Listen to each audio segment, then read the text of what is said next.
মানুষকে ঘৃণা করার ক্ষমতা আপনার নাই। হ্যাঁ, তার কর্মকে ঘৃণা করতে পারেন, মানুষকে না।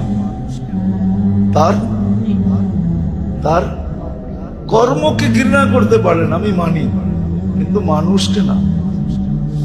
মানুষকে যখন মানুষ ঘৃণা করে, তা আল্লাহ জিজ্ঞাসা করে, মান আনতা, তুই কে? তুমি কে?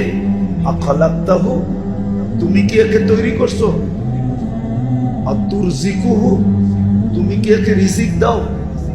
আর তুরব্বিহি, তুমি কি একে লালন পালন করো? তু হাক্কির আবদি, তুমি আমার বন্দাকে। এই জন্যই তো মনে উঠলো, এই জন্য বলতেছি, এই জন্যই তো ইব্রাহিম আলাইহিস সালাম প্লেট থেকে উঠায় দিছে।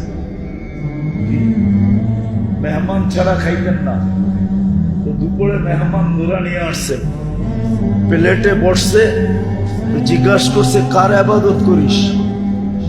সূর্যের চেয়ে বড় তো কাউকে দেখি না। কি? সূর্যের পূজারী। সূর্যের পূজারী হয়ে আমার খাওয়া খাবে তো কি, খাবে কি করে? তো উঠায় দিছে। কয়েক কদম গেছে, একটু দূর গেছে, আল্লাহ ডাক দিয়া বলছে, খলিল, 250 বছর তো 3 বেলা খাওয়াইতেছি, 1 বেলা খাওয়াইলেন না, উঠায় দিলেন। 250 বছর তো 3 বেলা খাওয়াই, নাস্তা, দুপুর, রাত্রে, কমসে কম বিকালের চাষা বাদেই দিলাম। সারাদিনও তো খায়, ঠিক না? কি কর?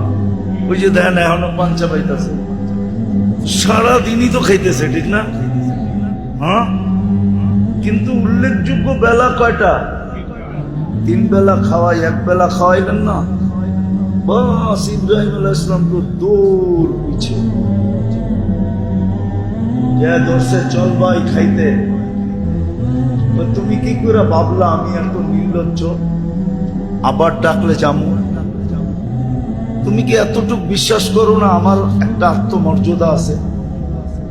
তো ইব্রাহিম আলাইহিস সালাম বলে, এটা তো বিশ্বাস করি, আর একটা শুনবা? বলো।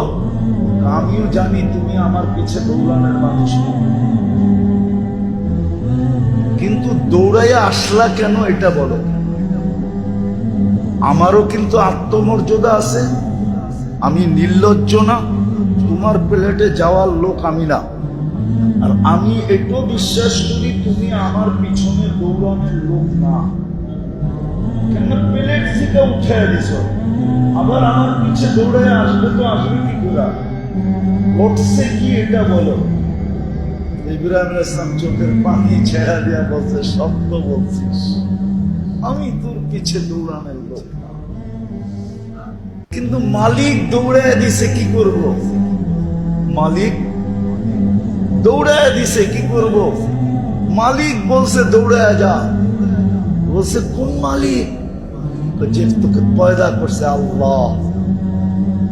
আল্লাহ পরিচয় তুলে ধরছেন।